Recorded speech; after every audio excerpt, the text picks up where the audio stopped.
Hey everybody, welcome back to A Brief on Grief. Today, there's something really strong in me that wants to be spoken. And I just realized as I was folding some laundry that I woke up with a couple random song lyrics and words in my head from two very different songs. And I was like, why are these repeating over and over in my head?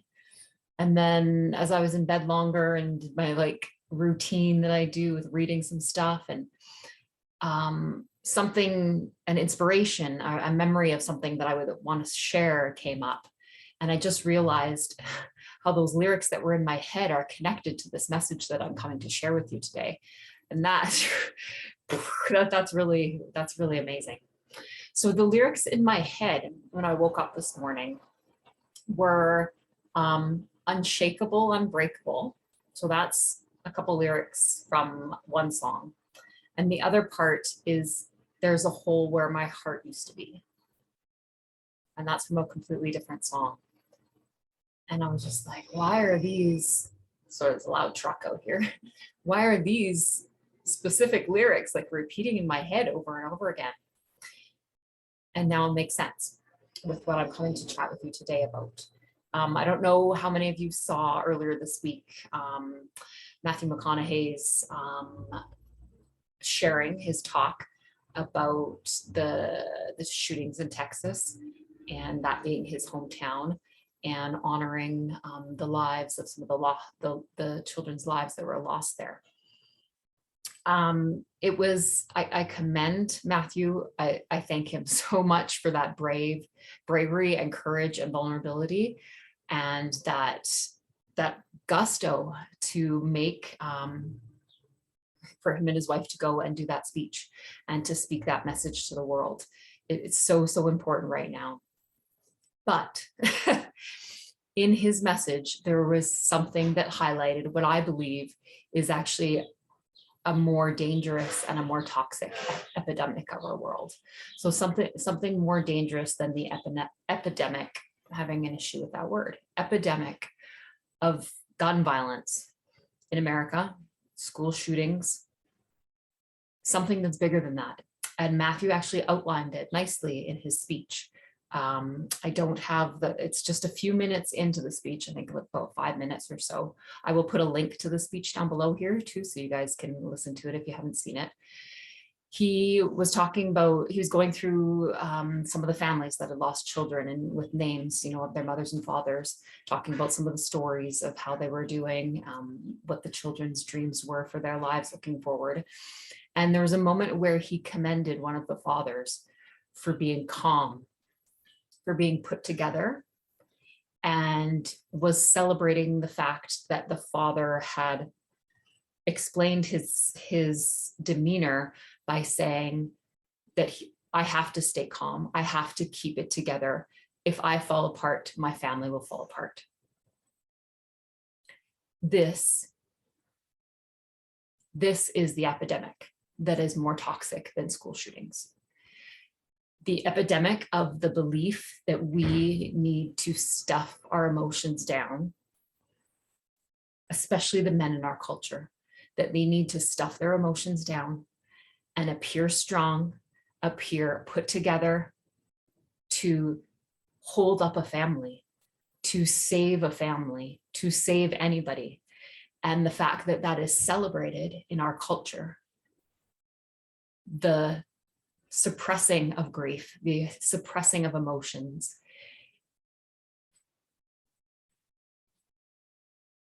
it is a bigger problem. It is a bigger problem than the school shootings. And when we step back and we actually think the impact that that has when we teach our world, our children of our world, those lessons, especially the young boys and the young men of our world, that they need to be stoic and stuff down their grief and stuff down their emotions, to be strong, to be real men, to be a proper father and a proper husband, is toxic. And those kind of messages are actually the underneath trauma, the underneath cause of some of these shootings, the underneath problem, because there are children and young people and older people and people of all ages out there suffering. We are suffering because we are not grieving. We are suffering because we are stuffing down our emotions. We are believing it's wrong that we feel these uncomfortable emotions like sadness and fear and anger and rage and shame and guilt and embarrassment. We believe that these are wrong and we're ashamed of feeling them, so we stuff them down. And then we have a culture that tells us that that is what the right thing is to do. And it's not just in males.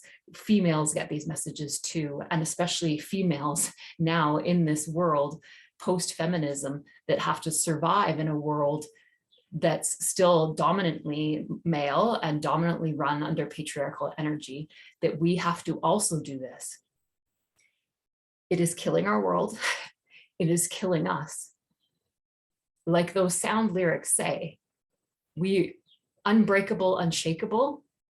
No, because when we believe that we need to be unbreakable and unshakable to emotions that need to be moved and felt and honored, it literally leaves a hole where our heart used to be.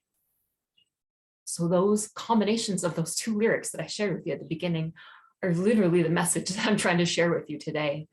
We have to stop celebrating stoicism. We have to stop celebrating stuffing down emotions.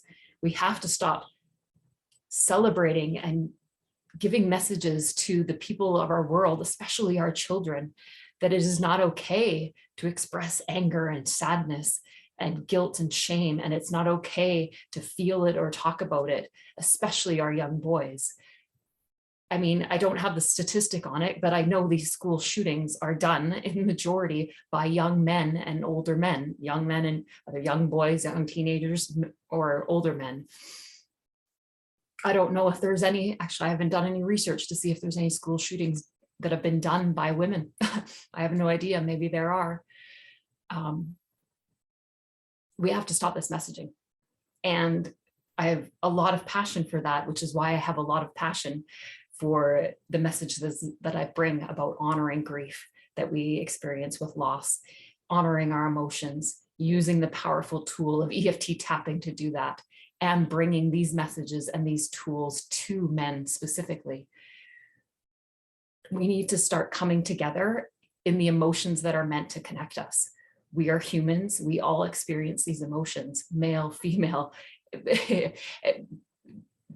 all the genders out there. I can't even name all of them, but all the different genders out there in between and outside, and all of us. The one common thing, at least that we share, is we all experience these emotions. We're here having an emotional experience, spiritual beings having emotional experience. We are supposed to connect in these commonalities, in this common humanity of the beautifulness of these emotions that feel beautiful, these emotions that don't feel beautiful, and all the up and down between. We are part of nature. Nature runs on the feminine energy, which is a cycle of up and down. Beautifulness and chaoticness, up and down, up and down. That is the normal flow of energy. That is the normal flow of life. And when we suppress our emotions, we are literally suppressing our life. When we don't feel everything that we feel, we suppress our life energy, and it leads to all kinds of problems. School shootings being one of them. I could speak and speak, but again, human beings made to connect. We are made to celebrate our happiness and our joy together. We are made to celebrate our life together. We are also in that, we are also meant to grieve together and feel together. So let's be brave and courageous. Create new messages in our worlds for our kids. Let's please create new messages in our worlds for boys and men to heal, to heal this trauma that spreads like a toxic epidemic, pandemic throughout the whole world. Thank you. I will see you next time.